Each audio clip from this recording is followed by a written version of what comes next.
welcome to the August 3rd, 2021 Ordinance Committee meeting. Ms. Crisante, if you take the roll, please. Councilmember Sneddon. Here. Mayor Pro Tem Oscar Gutierrez. Present.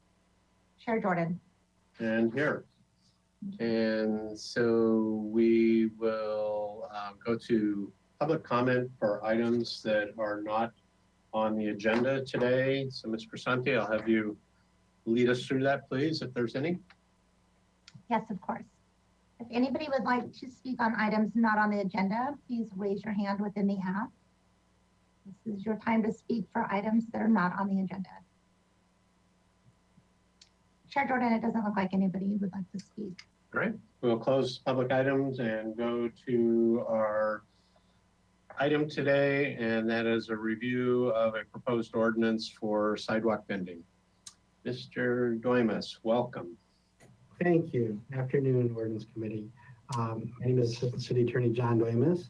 With me today presenting the proposed sidewalk vending ordinance is Jill Zachary, Parks and Recreation Director, Mike Wiltshire, Waterfront Director, and Jason Harris, our Economic Development Manager. So we'll be available for any questions the ordinance may have after a quick brief presentation. So I'll start. Next slide, please. So why are we here today? In presenting a new sidewalk vending ordinance for the city. The reason is because Senate Bill 946, which became effective on January 1st, 2019 and codified in the government code, requires essentially mandates that cities cannot prohibit sidewalk vending. For many years, many cities, before SB 946, it was left up to individual cities to regulate sidewalk vending. We still do that. However, many cities have them banned entirely. So what did SB 946 do essentially is require it to be legalized, no complete ban, but it gives cities the authorities to have certain regulations based on health, safety, and welfare. Next slide, please. Definition of the sidewalk vending in this ordinance is the same as what is in the government code. So it includes, as important, a person who sells food merchandise from a pushcart stand, display, pedal-driven cart, wagon, etc. What's important to note here is that what it doesn't include is someone who, for example, just uses the sidewalk and may lay out items there, blocking pedestrian traffic. That's not. Anything that would have to be vended would have to be on some stand, pushcart, some modem like equipment like that. Next slide, please. Who's not a sidewalk vendor? Well, I just mentioned someone laying out items on the sidewalk, but it also does not include an owner, employee agent of a brick and mortar business who then decides to expand their business using the having a push cart in front of their store. That would not qualify as a sidewalk vendor under state law nor our ordinance. Next slide, please. So why do we need to do the change? Well, we have certain codes regulating sidewalk vending, as we have up on the screen. But the problem is SB 946 makes these provisions unenforceable. So we have generally, we have in 9.48010 prohibits basically commercial activity on the streets and sidewalks. You cannot have a blanket prohibition. So that's what SB 946 was supposed to do, is to allow sidewalk vending to occur, which I'll get into the basis of the legislative intent for that ordinance in the next slide. SB, oops, still saying this, sorry. SB 15, oh no, previous slide, sorry about that. SB 15-16010 provides a general prohibition of vending in parks. Now, we cannot do that also under 946. However, there is an exception if the parks have a concession agreement for a certain park that then you can do that because the park is entering in a contract, and to allow vending would hurt the concessionaire who has an exclusive agreement with that park. So now we can go to the next slide.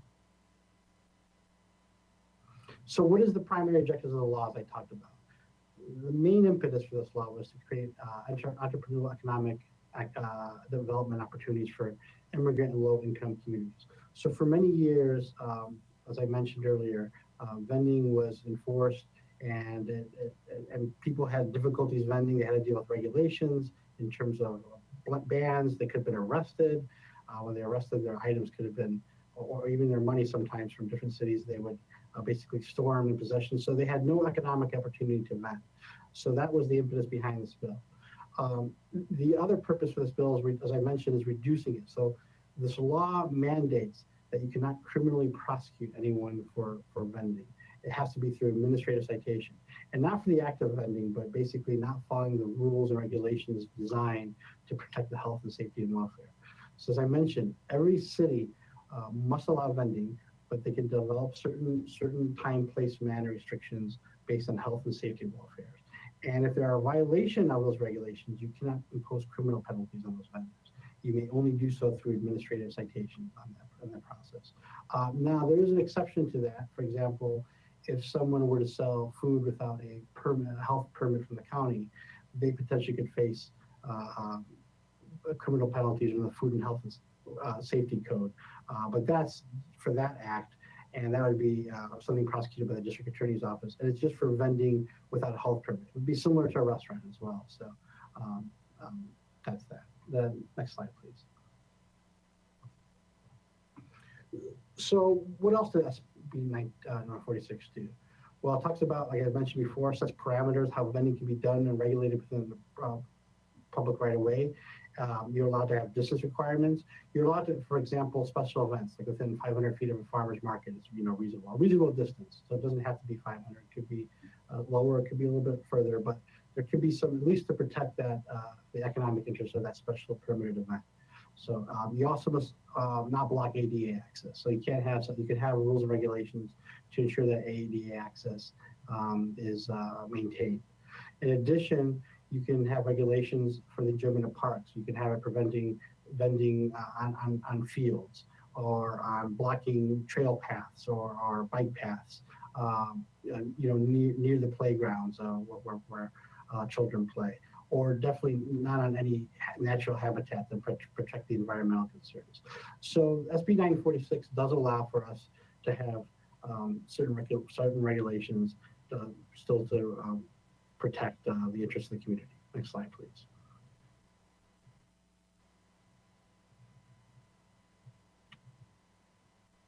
As I mentioned, the overview of this proposed ordinance we're bringing today. Our ordinance has distance requirements between each vendors, between a brick and mortar business for safety reasons. We do have regulations in parks and beach to protect the environmental concerns, to protect the facilities, the use in terms of trails, bike trails, pedestrian pathways. We do set hours of operations for both in residential and non-residential areas, which are different, which I'll go into. It also requires that the vendor maintain sanitary conditions within the vicinity of where they're operating. And also we set penalties in accordance with SB 946, and that they're strictly administrative and not criminal. Next slide, please. So first part is city approvals. Some cities have a permit process. We just require, like any other business, to apply for a business. You can obtain a business tax certificate under Chapter 504 of the municipal code and display that tax receipt when they're vending. But as I mentioned, no city permit or license is required outside of that. In issuing that, the finance department will accept a driver's license, identification number, in lieu of a social security number. And that's the reason for that is the requirements of SB 946, that we accept alternative means of identification besides the social security number. And as I mentioned earlier, sidewalk vendors who do vend food must obtain and display a county health permit in order to do so. Next slide. So in terms of local regulations, roaming sidewalk vendors, so those who are not stationary in one place, are permitted in residential zones between the hours of 8 a.m. to about 1/2 hour after sunset. And they must move continuously except when to complete a purchase. So they cannot stand and operate. They must continue moving on. If someone wants to buy something, they can stop, do that transaction, and move forward. Stationary vendors are prohibited in all residential zones in the city. Next slide, please. Also under our ordinance, the local for in terms of regulations, sidewalk vending is prohibited from 500 feet from any elementary, middle, junior high school during the hours of 7:30 to 4 p.m. on days of schools in session. It's also in terms of prohibited 200 feet within a public facility, for example, library, city hall, police station, fire station. So that's a safety measure there. That's why that regulation was put in place. Next slide, please.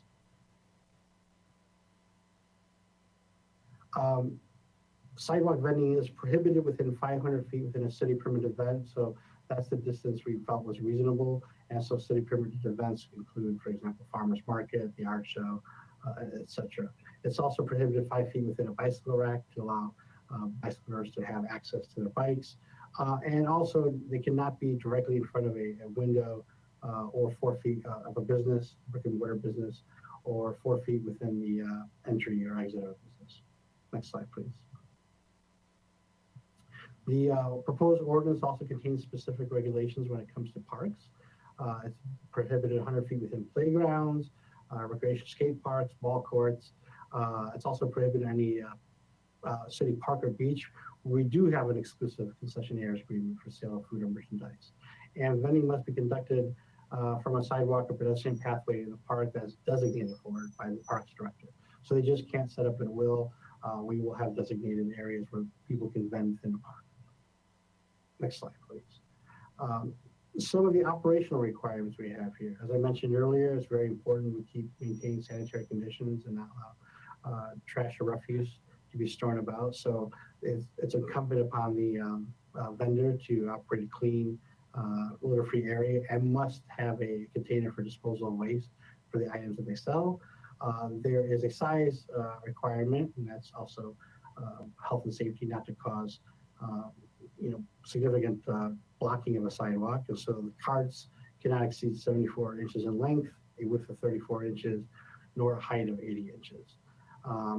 They can also, in terms of, we talked about vending in residential neighborhoods between 7:30 and 8 o'clock a.m. and half hour after sunset. For commercial areas, it's they cannot operate between the hours of midnight and 6 a.m. And also vending carts may not be stored on public right away overnight and come back to the next day to start operating from that location. They must, if they're done for the day, they must leave and store it on private property, wherever it be a truck or wherever property they are stored. Vending carts cannot be left attended. They must be attended at all times, so they cannot be unattended. And nor can they be locked to any chain, pole, sign, tree, etc. Next slide, please.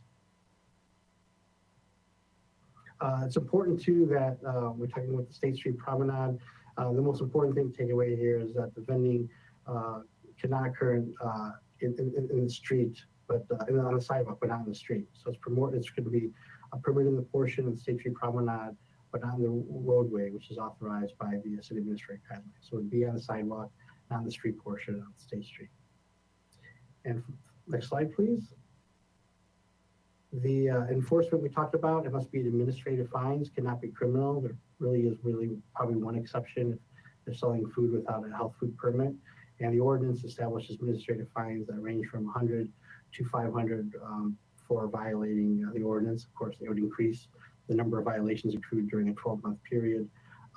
The criminal penalties, like I said, are prohibited by state law. Also, we will have a mechanism in place if the vendor can show an inability to pay. We have to take that in consideration, whether it be setting a payment plan, reducing the fine, etc. And these are requirements imposed by SB 946. Next slide, please. Mr. Harris has done some outreach by preparing documents. So we have a website up there available, and we've done it both and translated our handouts explaining kind of our guidelines in both English and Spanish. And we're also accepting public comment with the email up there, vending@santabarbaraca.gov. And final slide. And we're available for any questions the ordinance committee may have. And we thank you for your time. Thanks.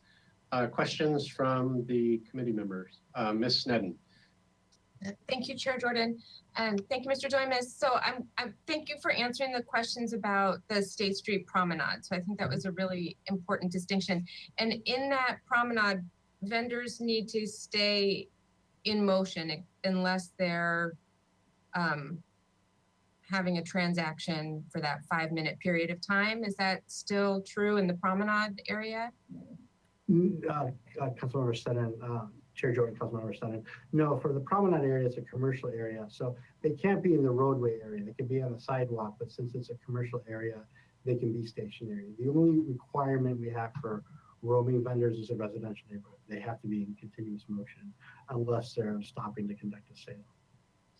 So a stationary vendor could be in the street, but not on the sidewalk in the promenade area. The opposite. They could be on the sidewalk, but not in the street area, in the promenade area. Oh, and stationary, not in motion? And stationary, correct. I guess I'm wondering how that conflicts with that we've just cleared the sidewalks for ADA compliance and for passage. And how do we make sure that a stationary vendor on a sidewalk is not blocking ADA passage? Chair Jordan, may I interject here, please? Definitely, sorry. Thank you.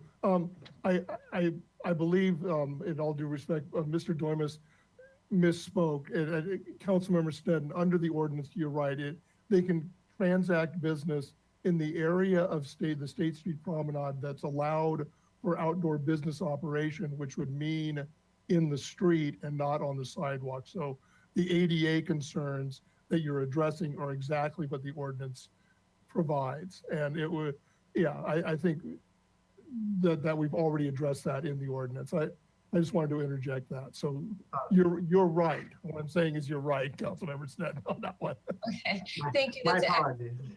no problem. It's just such I an got you. important point Sure. and distinction that I had read it in the ordinance, and I just wanted to be double sure after the presentation that, and so stationary vendors can be in the street portion of the promenade, but not on the sidewalk portion, correct? Yes. Okay, thank you. That's really my only question. Oh, I have one more question. In the ordinance about being able to sell something, there's a mention of from your person and not just a push cart. And I'm wondering, what does that look like? Is that, I'm picturing like a jacket that someone opens with watches hanging from it, but I don't know if you could help me understand if you're selling something from your person, what are the restrictions or expectations on that? I'd be happy to. And again, I apologize. I got the previous question in terms of the city administrator's guidelines. So I apologize for getting your question mixed up. Thank you. So for a perfect example from the person could be someone selling flowers, roses going around, right? So they're carrying a bunch of roses, bouquets, and selling it to people. They'd be considered a vendor. As long as they're not placing the items on the sidewalk or using, city property, but they're holding it and they're selling flowers, they're considered a vendor, and that's perfectly allowable. So that's the most common example I can think of off the top of my head. Thank you. Is the expectation then that whatever's being sold is on the outside of the person, that they're carrying it, or it's displayed somehow, or can it be concealed? Yeah. There's no expectation that it must be displayed. So for example, let's say I'm selling yo-yos, right? and I'm demonstrating them and I'm selling them. And then someone wants to buy one. Maybe I have one in my pocket, and you can buy and I transact it. So that's my way of carrying the yo-yos around. So there's no requirement that they have to have it all items or merchandise visible and displayed. And these all have to be legal items. No cannabis, no alcohol, no tobacco. Councilmember, correct. You're 100% correct. We have a provision in the ordinance that says you cannot sell illegal items. And if they do, they would face, that's another instance where someone could face criminal penalties. Not so much for the act of vending, but for basically selling the illegal item. Yes, thank you. This is quite a change for us. There's a lot in this that will sort of change our street experience. So I appreciate you answering the questions. Thank you. Mr. Gutierrez. Thank you, Chair Jordan.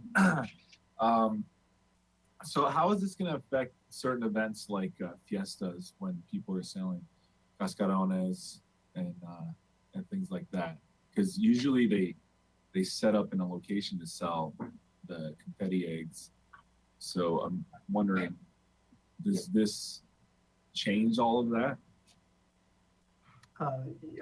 Chair Jordan, Councilmember Gutierrez, it would have some changes to that. For example, they couldn't place all the cascarones on the ground, right, for display. They would have to have it in some type of push cart, some display stand, some type of device.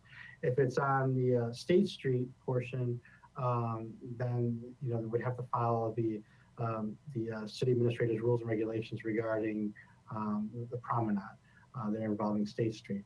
And the third issue, if we do have the only special permit event that I'm aware of, and my colleagues can correct me if I'm wrong, is the actual parade. So maybe while the parade is going on, they would have to maintain a certain distance from it. But those are the three major changes I would see off the top of my head in terms of what the ordinance doing. You basically would have to have a stand, display, a cart where you're selling these items, number one. Number two is following the rules and regulations when it comes to State Street. And number three, while the parade is going on, maintaining a certain distance from the event because it's a city permitted event. The third one may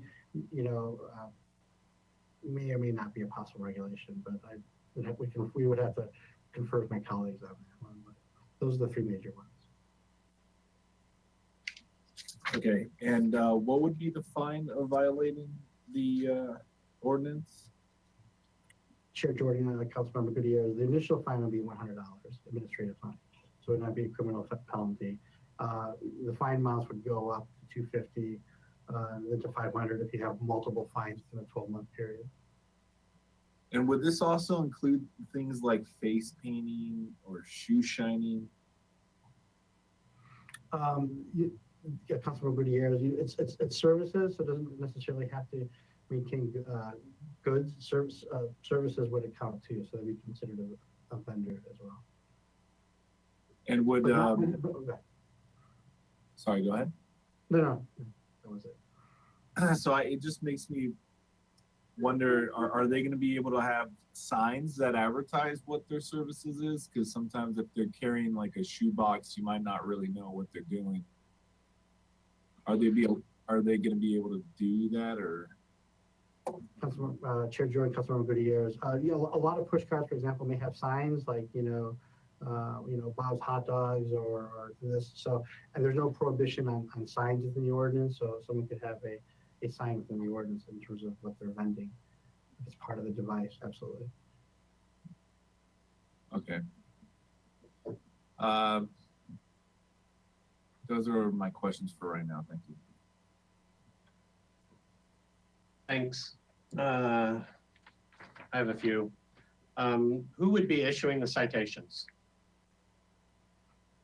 Councilmember Jordan, we're developing that. It may be within each department where it's been affected. So, for example, if there are violations in rules and regulations in parks, we would have a parks personnel staff doing that. If it's a waterfront, we could have waterfront doing that. If it's sidewalks, it could be downtown transportation, non-public works. So we wouldn't want to entrust upon one department because it's a citywide ordinance. And so. Okay. And then is the citation issued to the actual person who's doing the selling, even when it's obvious that they're just a front for somebody else? Chair Jordan, yes, it would be to the person that's actually conducting the vending. And then the differences between commercial and residential zones, without having a wall-size zoning map sitting in front of me, I guess just anecdotally, I would say there's a lot of blended zones these days where there's residential in would be surprising maybe to some people that are in commercial zones, and we're in fact moving certainly towards more residential in commercial zones as a policy. So how does that work when it's clearly, or does it not work well? When it's clearly a bunch of residences with skinny sidewalks, but they happen to be in a commercial zone, and that allows somebody to set up rather than be moving. Do you see a concern there? That, yeah, Chair Jordan, that could be a concern. You know, part of the reason why we have the restriction for residential zones, you know, because they aren't commercial areas, so you don't have a permanent setup there. Right. Also, you have, you know, much different hour restrictions for residences to enjoy peace and quiet. But right now, the way the ordinance is crafted is strictly, you know, identified as commercial versus residential. So if you do have residences within a commercial and there's commercial activity, the way the ordinance is set up right now, it would, the commercial zone restrictions would apply. However, it's something we could always revisit in the future and amend if necessary. And then when you say sidewalk, can somebody use the parkway? Well, specifically what parkway? Any parkway in a commercial or residential? I've seen them in, I mean, I'll just say Mission and Modoc. A person sets up a fruit stand there, and sometimes it's on the cutout of the sidewalk where the yellow braille parts are. That's clearly not going to be it. But in other times, it is to the parkway between the curb and the sidewalk. Correct. Where he has set up his stand. It would be on the sidewalk, not to cause blockage. If it's a dangerous location causing interference with pedestrian or ADA access, that's not allowed. So, but there is no provision for you to get into whatever's there in the park, the 3-foot parkway between the sidewalk and the curb. Chair Jordan, from my recall in the ordinance, I don't believe there's a restriction within the parkway. I don't know if Mr. Hensky can recall that either, or is looking, but I don't believe there is within the parkway. It's more of looking at the locations, and if there is it presents a danger where it's placed or impedes ADA access or pedestrian traffic, then we can ask the person to move. Okay. And then, Mr. Hensky. Yeah, Chair Jordan, I just wanted to clarify a little bit on your question. First, they could not be located in any of the ADA accessible areas. They cannot be located there.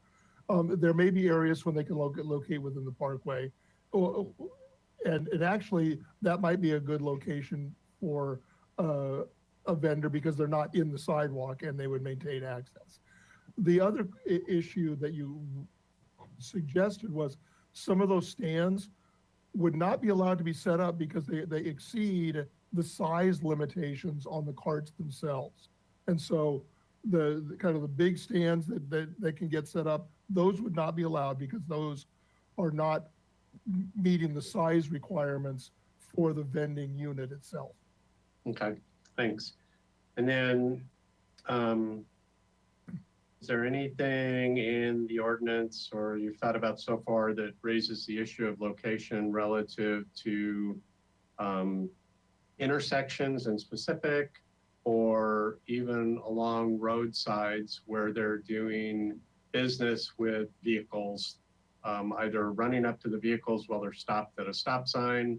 Again, I'm going back to my Mission and Modoc intersection where I see somebody there all the time on that road.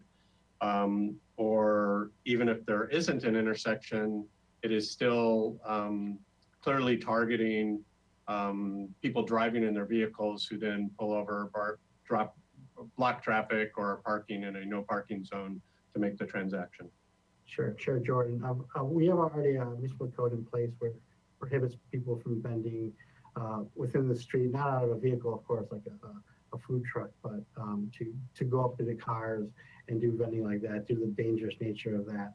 Obviously can't be vending within the intersection, the walkways of the intersection. And then so we do have an ordinance already in place that would prohibit such action. And so is the source or the method of that ordinance, who issues that citation? That could be the police department on that, because that's could be if the police department had to be sitting there, but is there a method then to roll that concern into the same enforcement process of the rest of this ordinance? It depends on what the activity is. So so if a person is vending not in the sidewalk or vending where they're blocking pedestrian traffic, we can handle it through the administrative citation. So that would probably be a public works issue. And then the process of getting a license, so you know that these people are licensed, and then you say that a business tax display would be on each one of these, whether static or moving. What does that look like? And are there any requirements on how obvious it has to be or not obvious? Sure, Jordan. So just like any other business in the city, it's required to go to the finance department to get a business tax certificate. And so it's a little document that shows you paid your tax, what the business is, the name, and it's just something you can either have it displayed or readily available to show that you've done so. There's no other permitting requirement besides that. So it's a very simple process. And it's a process we've always required. So that's something new when it comes to vending. Right. Always required vendors of- I can pretty much walk in any business and it's a flip of a coin whether I can see it anywhere. I'm just wondering if there's a better method to identify visually these without having to stop, get out, question, be produced rather than that. So I guess that's a comment, but I'll just make that a question. I mean, is there a better method to do it so you can do drive-by compliance rather than literally have to find the time to get out of your car, go talk to the person, because if they're not displaying it, all they have to do is produce it. So they pull it out of a backpack rather than being clearly on display. Well, it must be on, the ordinance requires it to be on display. So we should be able to see it visibly. Okay.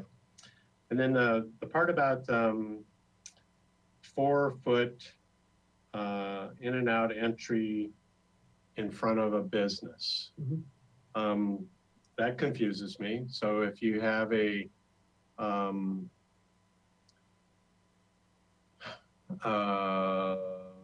commercial area with a really wide sidewalk, are we allowing a static display to set up 4 feet in front of the door of Rite Aid on State Street?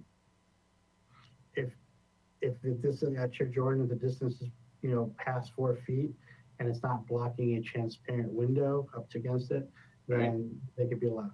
So humor me here. So you said 70 some inches wide, right? 80 some inches tall and 4 feet in front of, I don't know the width, but 4 feet in front of 2 double glass doors to any business on State Street on a 12-foot wide sidewalk. I can see how that would pencil out, okay, but does that seem feasible that I would walk out of a double glass door that's 6 feet wide into 4 feet later a 6 foot wide, 7 foot 6 tall static display of wares? Chair I guess I'm asking you to paint me a picture on that and how it doesn't look as bad as I'm anticipating. Sure, Jordan. It'd be difficult, for example, the CVS example you give, to kind of set up anywhere near directly in front of the doors. But as you know, the CVS on the 800 block on State Street, let's use that as an example, it goes down a little bit. So if you get away from the door area, you can set up right there. So you may not be probably setting up in front of the entrance and exits of the doors. You can definitely go down and set up in front of the store. So there is room for them. So that could be something we talk about more, that particular line on and just say, we would have the option of just saying, you just couldn't set up in front of a door from the doorway to the street if we wanted to, right? Correct. Okay. And then the part about permits for like Fiesta, the holiday parade, 4th of July parade, whatever all these parades are, and the prohibition, the outright prohibition, would the parade permittee still be allowed then to use their own vendors, their approved vendors for this type of function. So let's just pick let's just say the holiday parade. So we would then be prohibiting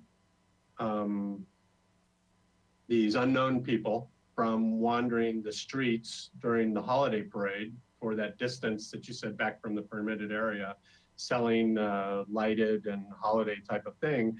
But with the parade applicant itself, so that would be probably a combination of the city and the downtown organization, would they be able to permit or have permitted their approved vendors to do so? Chair, that's a really good question. So just to be clear, we're not prohibiting any vendors from vending during a permitted event. It's just a distance requirement of 500 feet from the parameters of that event.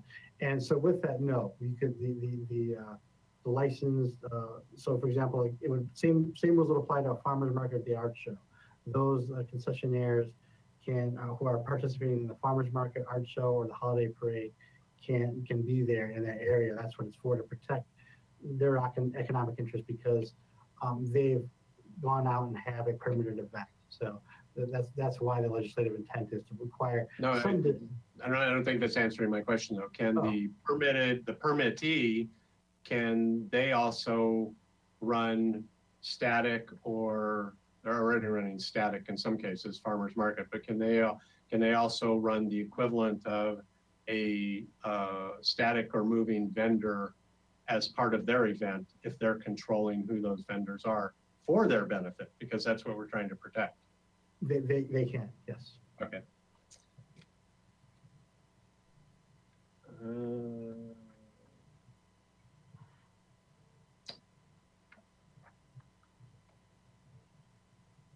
I think that's it.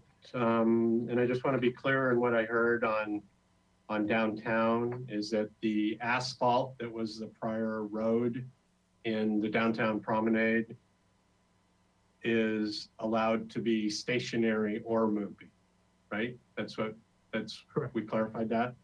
Stationary or moving, and must follow the regulations and rules we have in place for that. And set up different specific locations. So I apologize for getting that question. That's okay. Just trying to make sure. Makes more sense that way. I think that's all my questions. Mr. Gutierrez, do you have some more? I do. Thank you, Chair Jordan. Do we know how many permits have been pulled for vending on the sidewalks since we first implemented it, I believe in the summer of 2019? Is that right? Chair Jordan, Councilman Gutierrez, we've always, we've been issuing business license tax to vendors even prior to 2019. I don't know the exact number. We can get that to you before the council meeting, but we've been issuing business tax certificates to that point. We have an application in there. We've also modified, prior to even our ordinance, we modified our application requirements to comport with SB 946. We don't mandate, we don't require a social security number, etc. So we've been doing that all along. But we'll get you the numbers. And how much is it to get that permit? I think it's around $25. Don't hold me to it, but I know it's not that expensive. But I think the number's around $25. And would you happen to know how much, on average, one of these street vendors generates a year? Councilman Gutierrez, I would not know the answer. Okay. Does this also include street performers that are asking, that have like a hat out where people are throwing in coins or dollars? The vending, no. If we look back at if you go to the slide, it's basically selling food or merchandise. So they're not selling that type of thing. So they would not include that. I think it was slide 3. Do we know how big these carts we're going to allow to be? Yeah, we do have. I'll go back to slide. Give me 1 second. In terms of the size restrictions, again, I want to be accurate. If we go to slide 14. And so the length is 74 inches, the width of 34, and the height of 80 inches. So we're looking at the width roughly a little bit less than 3 feet, and then about 6 feet in length, and then about 6.5 feet in height. Okay. And is there any way that we can have it so that we're only allow permits for people who live in the Tri-City area or maybe just the county? Is that possible?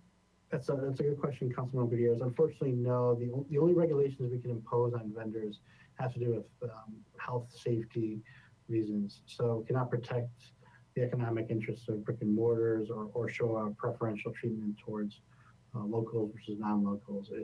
All our regulations under this ordinance are strictly that we have in place are based on health, safety reasons. Okay. And as of right now, the way that it's formed is that they're allowed to, they have to be able to be moving the entire time unless they're making a sale. Is that right? In Councilman Gutierrez, in a residential neighborhood. So if they're in a commercial area, let's say they're in Milpas or anywhere else, they can stay stationary there. But if they're in a residential neighborhood, all just homes there, they must be moving. So think of it like a mobile ice cream truck. It just moves and it just stops to do a sale. Kind of the same, envision the same thing, but applying on the sidewalk. So yeah, I'm just a little worried because the 500 block is already pretty crowded and busy, and if a vendor's selling potato chips and sodas, the restaurants there might have issue with that because those are things that they could sell. So I'm kind of foreseeing some conflicts possibly happening. Is there any way we could exclude them from certain blocks? Is that allowed? Is that possible? Councilman Gutierrez, again, no, the legislative intent was knowing that a lot of people use vending as an economic opportunity, and because so many cities did probably have rules and regulations, protecting brick and mortar businesses, or now allowing it at all, saying you can't do that anymore. You can't, and we probably may get complaints like saying, hey, this person on the same block is selling the same items, but that can't be a regulation. It's not allowed under the law.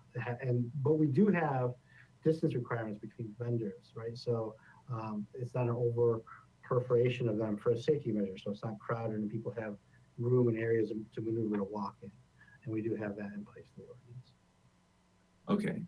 And so I was thinking maybe we can just allot a certain block where they're actually allowed to do their vending, but if you say that they have to be moving, then that's what it is.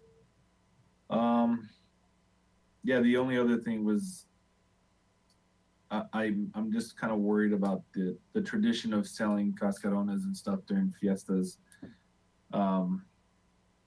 Whether or not we can just exclude certain events or festivals or holidays or something where they could set up, but yeah, those are only my concerns. I don't know if that would be allowed as well, if we could do that. Well, I just want to make it clear, Chair Jordan, Councilman Gutierrez, we're not prohibiting the selling of those items at all. The only difference this ordinance may make is, just like any other items, they can't use a sidewalk to lay it on. It has to be on some type of stand, push cart. So it's, on that. Number two, that they follow, as the state street, they follow the state street guidelines, just like any other vendor. And then, so those are the two main changes. So it shouldn't have too much of an impact. It's just on that issue. Okay, thank you. Thanks. And I found one more question on that. And that was the part about sidewalk vending near concessionaires, customers of the city, by city parks and beaches. So I'll just give an example because it just says where in any city park and beach. But there are sidewalks immediately adjacent to those sidewalks and beaches where we do have concessionaires. And so I'll just give an example. So say Shoreline Cafe. Mhm. But if you came out on the public sidewalk at the entrance to Shoreline Cafe, which right there is probably a bad example because I think it's public dirt in the parkway at that intersection with City College. But is there no prohibition on distance away? So let's just say if you're going to sell ice cream, but Shoreline Cafe 100 feet away is selling ice cream also as a partner with the city, there's no prohibition from somebody doing that right at the entryway to the parking lot in front of Shoreline Cafe? Chair Jordan, it's a really good question. I don't know the answer if we can, obviously within the park grounds, we can exclusively ban it if we have a concessionaire's agreement. That's without a doubt. But I understand it's almost, if you have it right in the entranceway of the public sidewalk, so it's not in the park or in the area, it almost has the same effect. I don't know the answer for certain. So if that's something the council's interested in, we can explore it and present that. And one method would just be to, instead of just having that as a prohibition inside, would be also to put a foot distance away, right? Like you have done with so many other things that will be wonderful to enforce in this, right? Sure. So, Yeah. The one thing is if I had a venture, I guess it'd probably be no, but the reason why too is when we look at the distance requirement of a special event, that's a very temporary moment, right? So this would be more permanent. So yep. That's why it would, if I had a venture, I guess would be no, but it's something we'll look and research. Okay. Hey, Ms. Zachary, you can help me out here, I think. Chair Jordan, and I think the example you give is an interesting one. The Shoreline Beach Cafe is actually located in a parking lot, essentially, that's operated by the waterfront department. I think what I understand and what we have done when we look at the Cabrillo Pavilion or the Santa Barbara Golf Course, where we have a concession agreement, that vending would not be allowed within the area where that concession agreement occurs. So in the example of the Cabrillo Pavilion, a concession, somebody couldn't sort of set up on the promenade, but we have not established within a distance of the actual facility. The golf course is very easy because the golf course property includes the entire parking lot, and they have an exclusive agreement to provide all food and beverage for anything happening in the golf course. But in other situations where we have public parking, but then an actual concessionaire, we'd have to designate the actual space around that concession agreement. Okay. Yeah, I don't, you know some, but I don't know even where all these little nooks and crannies would be that would come up afterwards and think, okay, so thanks. That's the last of my questions. This was on another piece of paper, so I found it. So thank you, Mr. DeWay. We'll go to public comment, if there is any for this item then, Ms. Crescente. Okay, so if you would like to speak on this item, please raise your hand within the app. Currently, there is no one with their hand raised, Councilmember Jordan. Okay, so you're off the hook, and we will bring it back to the committee for discussion. Any other questions or direction back to staff? Mr. Gutierrez. Thank you, Chair. So I'm a little conflicted, to be honest, because I, like many of my residents, have fond memories selling cascarones on State Street during fiestas and buying from vendors in our neighborhoods when we hear the bells or their horns and getting excited to buy whatever it is that they're selling. And I know that a lot of people have told me that they miss that, they miss having that in their community. And I feel that I totally understand the purpose of the regulation, but I feel like it does kind of scare people off and kind of, stifle it. And, these are entrepreneurs, right? And we want to be able to be as friendly to people that want to have businesses in our community as possible. So I also respect the business owners that are going through all the regulations that they have to in order to have a law-abiding business here. So like I said, I'm a little conflicted on imposing any more regulations on something like this. So in my opinion, I don't think I'm gonna support sending this to council, because I don't know, I guess I'll just end it with a quote from our president. You know, it grows the economy, benefits everybody, hurts nobody. Those are my statements. Thank you. So do you have any input to staff to fix it, or is this just globally not a good idea, Mr. Gutierrez? I think it's pretty understandable. I'm just worried that it'll just be discouraging for people to start a business in town.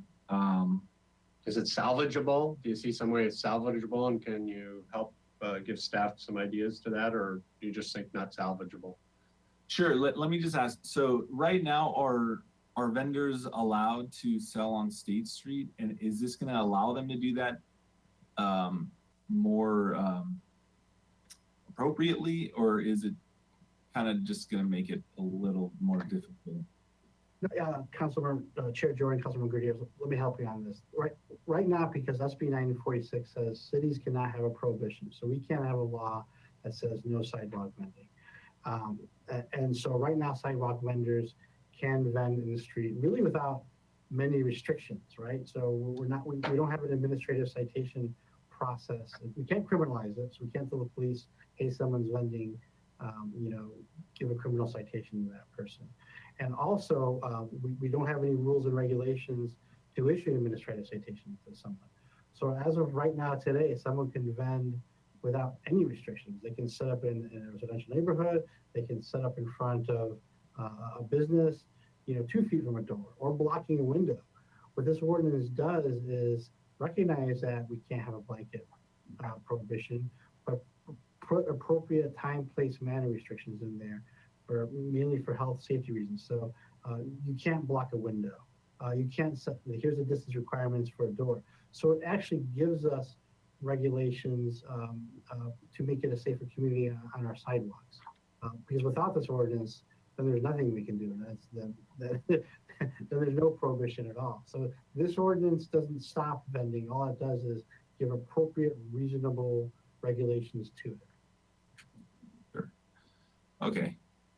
Thank you for that. I think I'll still, I like kind of how little regulation there is on it now. But again, I respect and understand the need and the purpose of imposing more.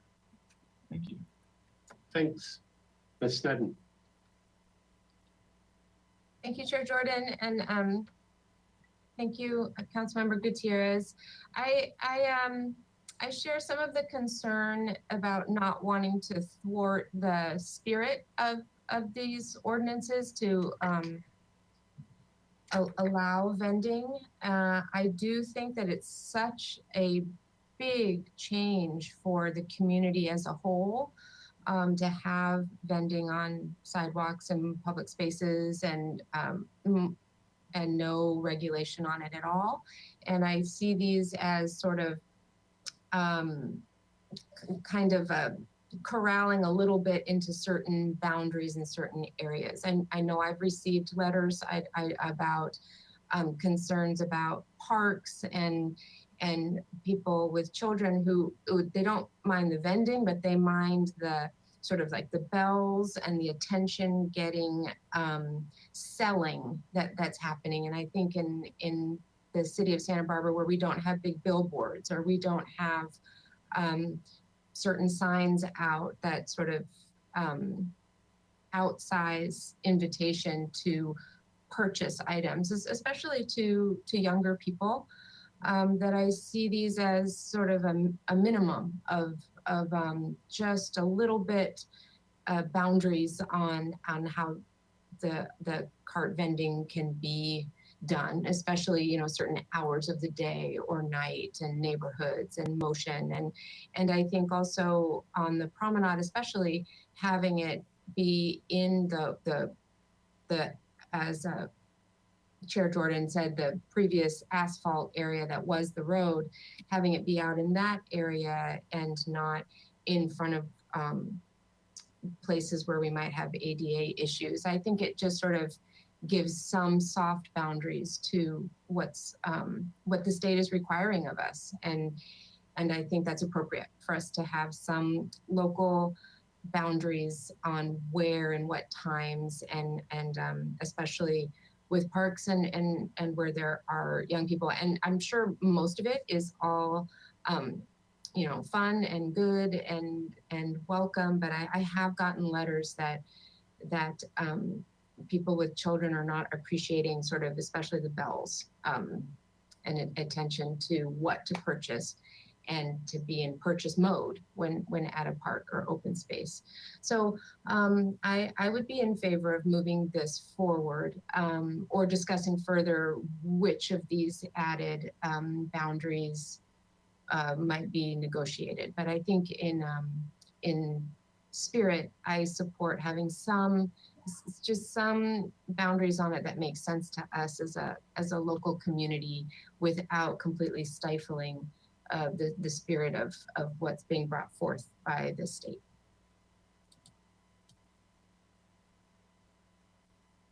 All right, so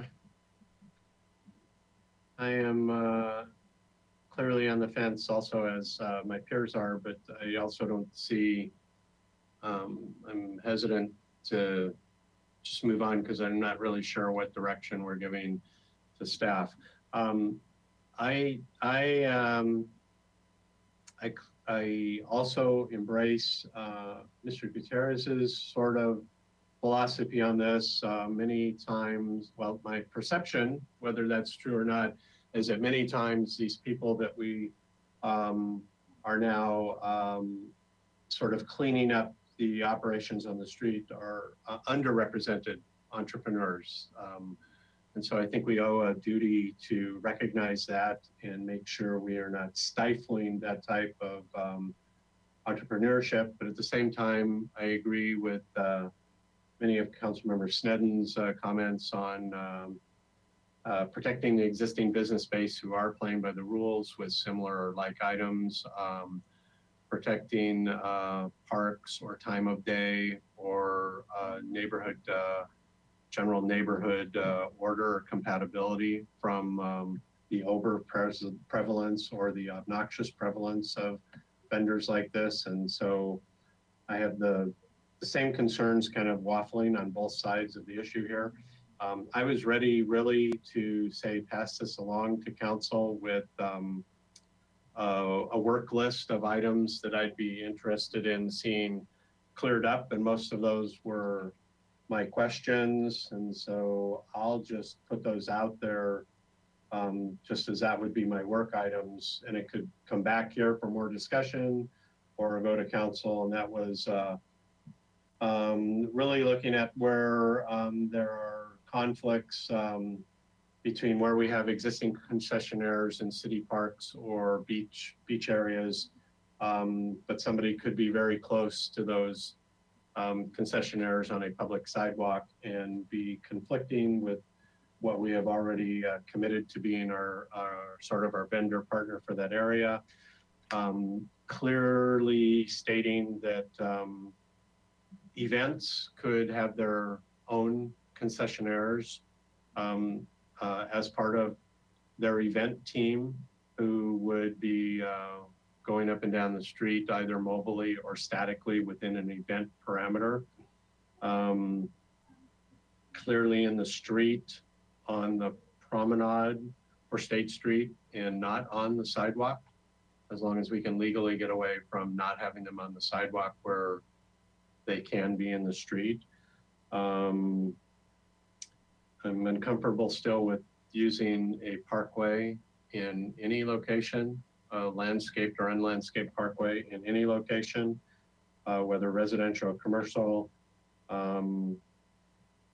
I'd like to see something more clear about this, even though there's another ordinance. I think that's a criminal or vehicular ordinance. I'd like to see something in this ordinance recognizing issues that people dealing specifically and facing on purpose, facing their wares on purpose to vehicles, either at coming up to an intersection with stoplights or stop signs or not, and clearly working motor vehicles rather than a neighborhood or a sidewalk.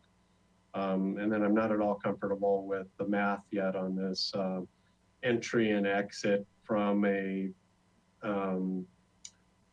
a business on where there would be probably a wide sidewalk, and we'd allow a static or moving vendor within 4 feet of that doorway. I just think personally I should be able to walk out of the doorway and walk a few feet and decide whether to turn left or right before I run right into a vendor. So those would kind of be my hit list of the work project going forward, but I don't know that there's any agreement yet on whether overall this ordinance is in the right direction. So Ms. Sneddon, I see you back up there. So if you have some other comments that would help with how you want staff to go forward, I'd be happy to listen to those too. I do. Thank you, Chair Jordan. I think it's really a good idea for us to keep something that we're not sure about in ordinance for a while, and to come to a point where we have a recommendation for council. I do think that that's sort of our goal, and we can always then refine things once they get to council. But we seem at this point with more questions, and then we're ready to make recommendations. And I'm also a little bit noticing that we didn't have public comment, that I don't think that we've had full engagement on this from people who may be affected or may really want this, or it may want different considerations on it. And I think I would be happy if we could bring this back to ordinance. And I think your questions were clear. My concerns would be mainly about the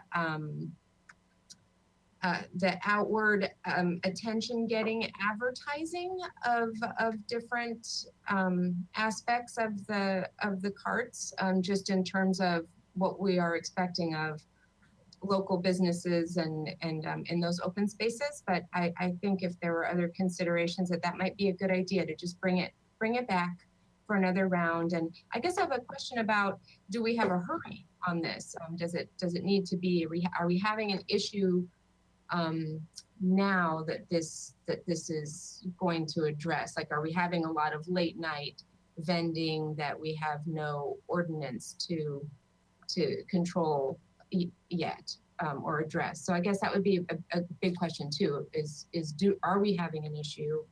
What is the timeline that we feel on whether this ordinance needs to be in place? And I certainly don't feel like we're ready to make a recommendation to council, so I'd be happy for it to come back.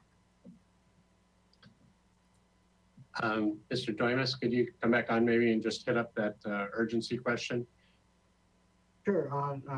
Chair Jordan, Ordinance Committee, in terms of urgency, I haven't heard too many problems. We're not having an abundance of vending like we do see in Santa Monica, other locations. Maybe some spots on, for example, the wharf by the waterfront, some vending there, and that's a concern because of the congestion, and they have vending. It's a tight squeeze. So that's maybe the only trouble spot I've really heard here or there, but not too much.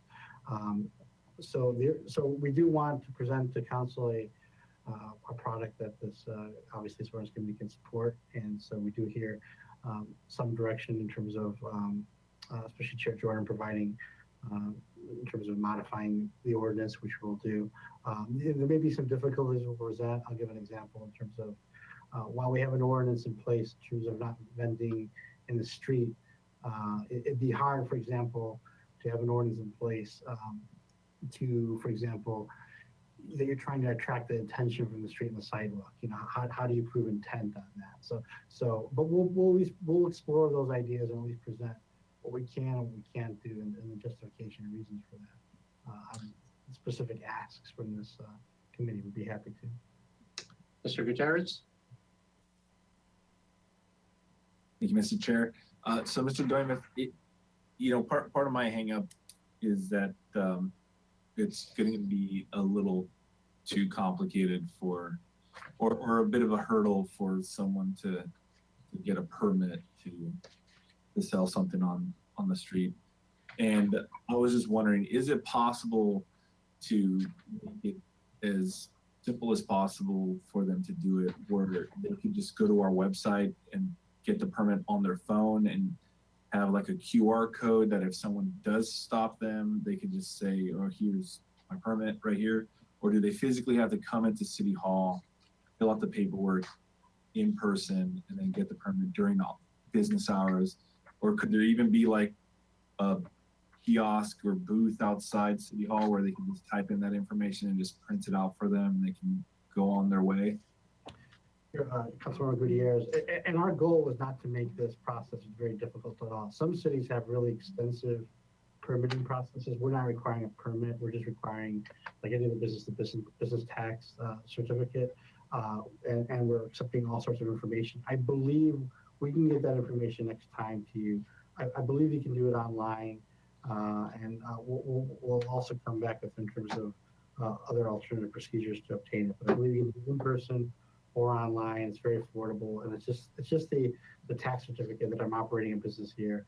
But there are no other permitting requirements. It's not expensive. We don't have other requirements to do that. But we'll provide the options of how someone can obtain it. But I believe there's online form as well as a in-person for it. Okay, and obviously, if we could have it in as many languages as possible, that'd be helpful as well, I'm sure. And then the other thing is just the sign, the signage that I feel like could become a problem if they start to use a lot of LED signs or neon signs or something, a lot of flashing lights or something like that. So if there could be a little more clear wordage about that, I think we can avoid a situation in the future. And then I'm not sure, was there anything about noise? I believe there was, right? Sure, yes, yeah, we do have, as the sign ordinance will apply to a lot of this, but we do have things in terms of flashing and noise and all that to disturb the peace. So the ordinance does contain that. As I said, right now anything is allowed in terms of vending because we don't have an ordinance in place. The ones we do have in place, we don't enforce that because they violate SB 946. So all these would do is be proper time, place, manner restrictions because we as staff understand the economic need to allow people to do this, something that was hidden or people had to do in fear to no longer do that. And we wanted to put in appropriate regulations for the safety of the community who go up and down the sidewalk. And that's all this is for. But we do heed what the committee says, and we will include some additional regulations. We'll come back with the answers to the question. Sounds good. Yeah, and I'm willing to visit this again in the ordinance committee, just so that we can allow the public to have a little more comments on it. I definitely want to make sure that people feel like this is an equitable and transparent process. So I'm up for visiting this one more time before making a final decision about bringing it to the council. Thanks. And Mr. Douglas, to that end, I will apologize for just suggesting this later, but but have we been anywhere with this, like downtown Santa Barbara, to talk about maybe my issue on 4 feet in front of a door isn't their issue? I don't know, but have we been there? Stearns Wharf Association, Parks and Rec Commission, Waterfront Commission, have all these people had hopefully a shorter presentation than this nuts and bolts to just let them know that this is existing, we're working on it, if they have any input, that kind of thing. Hey, Mr. Harris. Hello, Council Member and Chair Jordan and fellow committee members. In response to the question, those business organizations have been informed of this ordinance committee meeting and have been informed of the draft ordinance. The fact sheets, kind of summary fact sheets that were in English and Spanish were shared with them, as well as kind of a notice of this meeting. However, and we have heard back from Storms Wharf Business Association and their advocacy of consideration of greater prohibitions about vending on the wharf or the entrance to the wharf due to the high pedestrian counts. I have not heard formally back from the other business organizations that you've referenced, but I think in light of the continuation, and I would generally summarize that this was meant to be a briefing as much as getting initial reaction. It was city attorney, city staff intent that we would be returning, that this was really a presentation of the ordinance, really seeking the initial feedback, and that additional outreach would be conducted.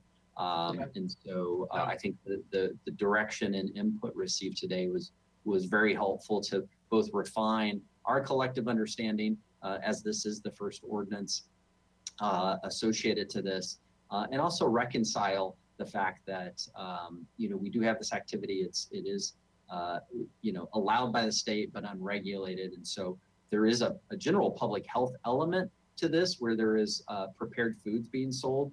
That there is a really substantive provision within this proposed ordinance that has a requirement that a county health permit also be a requirement for those selling prepared foods. So, aside from all of the operational pieces and the potential business conflicts that were raised today, I would highlight that really one substantive important piece to this. I believe, in general summary, and obviously be working with our city colleagues throughout to take all of the feedback today. I believe that the concerns that were raised today of the limitation or inability to allow for past activities that this community is so endeared of, such as the selling of cascarones and such, can be accommodated, and it will just require additional outreach and education to inform those potential vendors of the requirements. And I would just lastly conclude, just my overall comments that the proposed license fee for this of $25 is the lowest that I've seen in the state for this business license, and a very simple, straightforward license form required.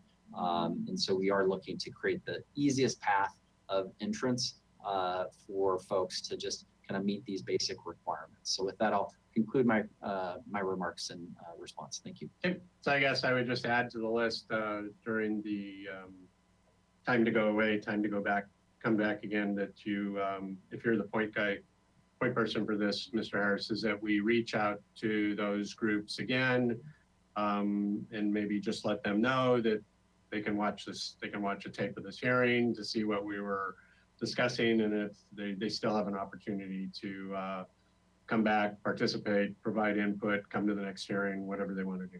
Okay, that makes sense. Excellent Okay. feedback. So either you, Mr. Harris, or Mr. Jamoy, do we need a motion, or is it just we would continue this and you would work on our comments and responses and concerns? Since we're not passing it to the city council, we hear your comments. We'll come back at a different day and bring them forth as a revised ordinance. Very well. Anybody else, any of the committee members have any final thing they've thought of that rises up? Want to get your last comments in? All right, going, gone. So I will thank staff, thank both of you for putting up with us working on this, and look forward to seeing this come back to ordinance committee when you're ready. And that will be our only item today. So we will adjourn this meeting. Thanks.